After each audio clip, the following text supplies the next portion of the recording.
प्यारे हुज़ूर, जब आप अपनी ज़िंदगी वक्फ करके दूसरे मुल्कों में गए थे तो क्या आपने कोई ऐसा मुश्किल वक्त गुजारा जिससे आप हमें कोई नसीहत दे सकें?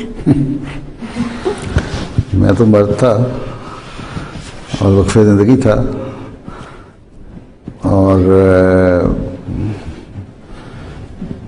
इसलिए मुश्किल वक्त उस ज़माने में जहाँ मैं था, मतलब पहली दफ़ा जब मैं गया हूँ जहाँ 2 साल एक जगह में रहा हूँ, एक गांव था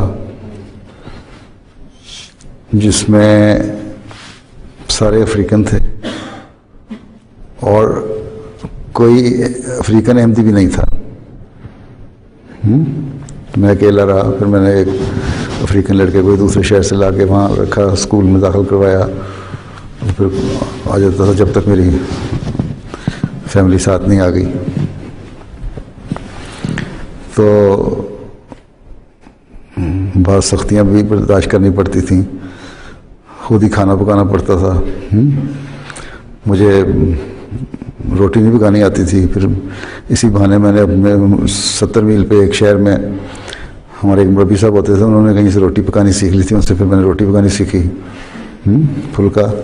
फिर रात के वक्त शाम को फुल्का पका के तो सार्डिन का टिन जो होता है ना, उससे खोल के तो मैं खाना खा लिया करता था, यही अमूमन। और सुबह नाश्ता कर लेता था। सुबह और शाम 2 वक्त खाने होते थे। तो सख्तियाँ झेलनी पड़ती हैं वक्फ में रह के। वहाँ ईसाई मिशन भी था, कैथोलिक का, और उनका हम, और जिस जगह मैं था उस जगह बिजली भी नहीं थी। जब छोटा गैस लैंप था या कैरोसिन लैंप, वही रात को जला लिया करते थे। और फिर बस ना कोई टीवी ना कुछ और, थोड़ी सी रेडियो पे खबरें सुनी और सो गए। जबकि कैथोलिक मिशन साथ ही था हमारे। वो लोग अमीर कुछ लोग थे, बड़े बड़े जनरेटर उनके लगे हुए थे, लाइटें लगी हुई हैं, मोटरसाइकिलें कारें हर वक्त बाहर खड़ी थी उनके। और हम बसों पे भी सफ़र करना पड़ता था। तो वक्फ़े ज़िंदगी जो है, लेकिन कभी ये ख्याल नहीं आया कि किस मुसीबत में फंस गया हूँ मैं। वक्फ़े ज़िंदगी को पता होना चाहिए कि मैं वक्फ़े ज़िंदगी हूँ और मैंने अब हर कुर्बानी देनी है। कैथोलिक से शुरू में चर्च पादरी गए हैं, उन्होंने भी बड़ी बड़ी कुर्बानियाँ दी हैं वहाँ। वो तो आप लोगों की ज़मीन हमवार की है। अब तो काफ़ी अप्रोच रोड बन गई हैं, सड़कें बन गई हैं, सहूलतें पैदा हो गई हैं। अब 2004 में जब मैं दोबारा गया हूँ वहाँ दौरे पे, तो मैं उस जगह पे भी गया था ख़ास तौर पे, और उस पुराने घर में भी गया था जहाँ मैं रहा हुआ हूँ। जो कुल घर मेरा ख्याल है उस दरवाजे से लेकर इस दरवाजे तक छोटा सा घर था जिसमें 2 कमरे थे। तो फिर उसके बाद एक और जगह में आ गया।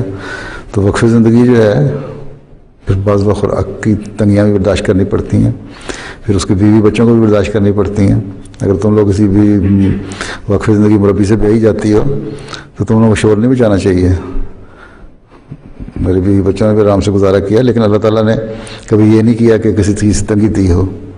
अगर कोई चीज़ ख़त्म होने लगी है तो खुद इंतज़ाम हो जाता था और वो चीज़ खाने पीने की पहुंच जाती थी।